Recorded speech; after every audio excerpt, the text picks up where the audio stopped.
स्वामी प्रसाद मौर्य की भी सरकार होगी।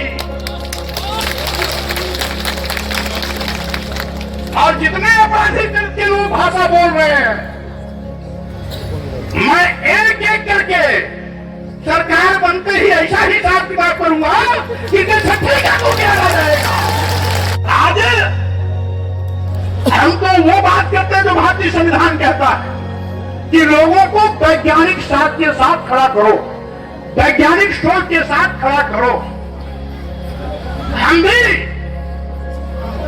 सनातन धर्म को मानते हैं, लेकिन पाखंड को नहीं। यह सनातन शब्द तथागत बुद्ध का शब्द है। भगवान बुद्ध संदेश दे रहे थे अपने शिष्यों को, तो संदेश देने के बाद अंतिम वाक्य में उन्होंने कहा, जो मैंने संदेश दिया, एष धम्मो सनातनः, एष धम्मो सनातनः, यही धर्म उपदेश सनातन है। जैसे शत्रुता से नहीं खत्म होती, शत्रुता खत्म करने के लिए नित्य भाव से हाथ मिलाना पड़ता है। यह सच है। सूरज लाखों साल पहले भी हमें एक प्रकाश देता था, आज भी दे रहा है, लाखों साल बाद भी देगा। यह सनातन है। पृथ्वी सूर्य के चारों ओर चक्कर लगाती है, जिससे कि रात दिन होता है और 365 दिन का एक साल होता है। यह सत्य है। इसलिए अभी हमारे अकेला जी बोल रहे थे, पानी किसी के साथ भेदभाव नहीं करता। आप किसी भी नदी तालाब में, सरजू घाघरा गंगा कुछ भी हो, कोई जाके नहाए, कोई नहीं कहेगा अरे तुम दलित हो मत ना हो, तुम आदिवासी हो मत ना हो। पंडित पुजारी रोक सकते हैं, लेकिन गंगा जमुना या नदियां किसी को भी पानी पीने से, नहाने से मना नहीं कर सकती। हवा सबके लिए चलती है।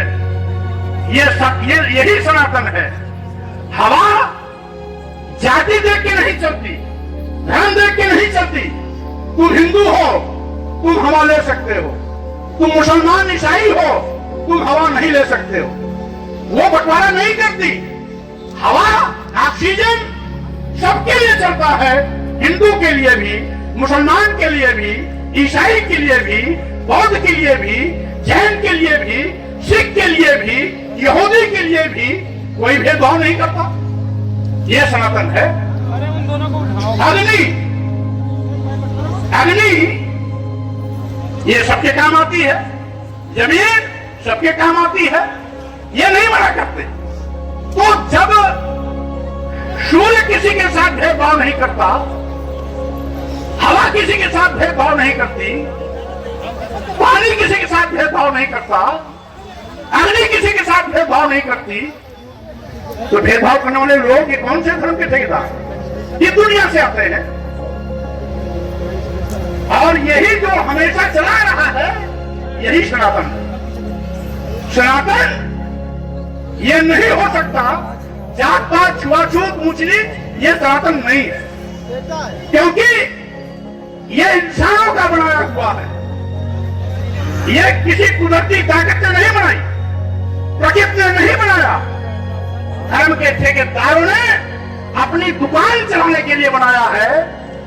धर्म नहीं बल्कि धंधा के रूप में उस धर्म के इस्तेमाल करके लोगों को ठगने का काम किया है। इससे सावधान रहने की आवश्यकता है। मैं एक दिन मनुस्मृति पढ़ रहा था। मनुस्मृति के पहले अध्याय में एक श्लोक है जिसका हिंदी अनुवाद है, मुंह से ब्राह्मण पैदा हुआ, बाहु से क्षत्रिय पैदा हुआ, जंघे से बनिया पैदा हुआ और पैर से शूद्र पैदा हुआ। आप कहते हैं यही सनातन मानो, हम कहते माने सनातन। हम तो देखते हैं भारत में हो, चीन में हो, लंका में हो, जापान में हो, अमेरिका में हो, इंग्लैंड में हो, अफ्रीका में हो, ऑस्ट्रेलिया में हो, कहीं भी हो, बच्चा जहां भी पैदा होता है अपने माँ के पेट से पैदा होता है। तो मां के पेट से बच्चा पैदा होता है, ये तो सनातन है। लेकिन मुंह से बच्चा पैदा हो, अरे यार हम तो नहीं, ये क्या है? ये कभी देखा क्या कि किसी के मुंह से बच्चा पैदा होते देखा आप लोगों ने? अगर किसी ने देखा तो हाथ उठा दो, किसी ने देखा उसको, और नहीं देखा तो फिर कोई बात नहीं। क्या किसी बच्चे को कभी किसी के हाथ से पैदा होते देखा है क्या? नहीं। किसी बच्चे को जंघे से पैदा होता देखा है क्या? नहीं। किसी व्यक्ति को पैर से पैदा होते देखा है क्या? नहीं। कहते हैं ये सनातन है। कैसे सनातन है भाई? मुंह से बच्चा पूरी दुनिया में आज तक पैदा ही नहीं हुआ। तो हम कैसे मान लें कि मुंह से बालू पैदा हो गया? हम कैसे मान लें कि हाथ से छतरी पैदा हो गया? हम कैसे मान लें कि जंघे से बनिया पैदा हो गया? हम कैसे मान लें कि पैर से शूद्र पैदा हो गया? केवल मनुस्मृति में लिख देने से पैदा हो जाएगा क्या कोई? यह धोखा है। इसीलिए मैं कहता हूं ये धर्म नहीं, ये धोखा है। धर्म क्या है? मां के पेट से पैदा होना, यही धर्म है, यही सनातन है। तो जात पात छुआ ऊंच नीच सनातन नहीं हो सकता। ढोंग ढकोसला पाखंड स्वार्थ में बनाई गई नीति रीति सनातन नहीं हो सकता। सनातन धर्म को हम मानते हैं विज्ञान पर आधारित है, और आपका सनातन धोखे, झूठ और भड़े पर आधारित है। और इसीलिए साथियों मैं कहना चाहता हूं कि आज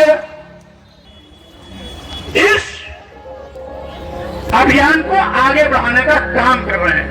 हम कोई बात नहीं सही नहीं कर रहे, हम उसी बात को आगे बढ़ाने का बात कर रहे हैं कि भगवान बुद्ध ने कहा था, जो भी बुद्ध के अनुयायी हैं, भगवान बुद्ध ने कहा था कोई बात इसलिए मत मान लेना कि किसी बड़े धर्म ग्रंथ में लिखी हुई है। किसी बात को इसलिए भी मत मान लेना कि हमारे बड़े बूढ़ों ने इस बात को कही है। किसी बात को इसलिए भी मत मान लेना कि मैं स्वयं कह रहा हूं, बल्कि किसी की भी कही हुई बात, किसी के द्वारा सुनी गई बात, किसी धर्म ग्रंथ में पढ़ी गई बात को अपने दिमाग की कसौटी पर कसना, और उस कसौटी पर अगर वो खरा उतरे तब उसे मानना, अन्यथा मत मानना। यानी पहले जानो तब मानो। और धर्म के लोग क्या कहते हैं? नहीं, हम जो करें वो मानो। बुद्ध और अन्य में यही अंतर है। और धर्म के लोग कहते हैं जो मैं कर रहा हूं उसी को मानो। भगवान बुद्ध ने कहा था नहीं, मैं भी कुछ कहता हूं तो भी मत मानो। उसको कसौटी पर कसो, दिमाग बुद्धि की कसौटी पर कसो। अगर वो मानव कल्याण के लिए हितकारी है, उस बात से मानवता का कल्याण हो रहा है, मानवता मजबूत हो रही है, मानवता का सम्मान हो रहा है, तो उस बात को मानो, अन्यथा मत मानो। इसीलिए बुद्ध ने संदेश दिया भारत में, लेकिन दुनिया के 50 देश से भी ज्यादा आज बुद्ध के अनुयायी हैं। 50 से भी ज्यादा। रूस, सोवियत रूस जो 100% कम्युनिस्ट देश था, चीन जो 100% कम्युनिस्ट देश था, आज चीन में 85% लोग बुद्धिस्ट हो गए। आज वो रूस नहीं, जापान का तो राष्ट्रधर्म ही बौद्ध धर्म है, लंका का तो राष्ट्रधर्म ही बौद्ध धर्म है। तमाम ऐसे देश हैं जहां का राष्ट्रधर्म आज भी बौद्ध धर्म है। मैं पूरे इतिहास में नहीं जाना चाहता, समय लंबा हो जाएगा, वैसे ही बहुत लंबा हो गया। मैं इतने कहना चाहता हूं कि साथियों, सोवियत रूस जो 100% कम्युनिस्ट था, आज वहां पर भी बड़ी तेजी के साथ बौद्ध धर्म का विस्तार हो रहा है। वहां इंडिया के लोग मैं नहीं विस्तार करने, केवल उनकी विचारधारा को मानते हुए। आज दुनिया के लोग ज्यादा से ज्यादा मानने लगे हैं क्योंकि बुद्ध का धर्म, बुद्ध की कही गई बात, बुद्ध का विचार वैज्ञानिक है, ढोंग ढकोसला पाखंड से दूर है, मानवता का संदेश देने वाली है, समाज को करुणा मैत्री बंधुत्व के साथ जोड़ती है, समाज को बांटती नहीं है बल्कि समाज को जोड़ती है। इसीलिए बुद्ध के विचारों का विस्तार पूरी दुनिया में हो रहा है। इसीलिए साथियों, आज के इस अवसर पर मैं अपने आयोजक साथियों को बहुत बधाई और धन्यवाद देना चाहता हूं, जिन्होंने आज से 30 साल पहले यहां पर अशोक विजय धनदशमी और बौद्ध सम्मेलन की शुरुआत की थी। वही रक्षाराम मौर्य जी ने, जिसमें यहां 200, 400, 500 लोगों के भीड़ का कार्यक्रम किया करते थे, मैं उसमें भी आता था। और जब आज लाखों का मजमा यहां इकट्ठा होने लगा तो भी मैं आता हूं। आज मैं न केवल आयोजक मंडल को बधाई देना चाहता हूं, बुद्ध की धरती श्रावस्ती रही है, जहां पर कई वर्षावास इस श्रावस्ती की धरती पर बुद्ध ने बिताए, जो भगवान बुद्ध की कर्मस्थली रही है।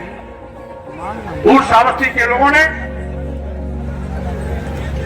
बुद्ध के कर्मा को दिनों दिन उत्तरोत्तर बढ़ाते हुए लाखों की भीड़ तक पहुंचाने का काम किया। जगह भरी पड़ी हुई है, ये लाखों का मजमा यद्यपि होत रहा श्रावस्ती पर, आने वाले दिनों में पूरे उत्तर प्रदेश और देश के लिए मार्गदर्शक की भूमिका में ये श्रावस्ती का कार्यक्रम निभाने का काम करेगा। इसलिए इस उमड़े हुए जनसभा को भी मैं नमो बुद्धाय बोलता हूं। सभी भाइयों बहनों नौजवान साथियों को मैं बधाई शुभकामना देता हूं कि अशोक विजय धनदशमी के अवसर पर, जो कि करुणा मैत्री बंधुत्व का त्योहार है, भाईचारे का त्योहार है,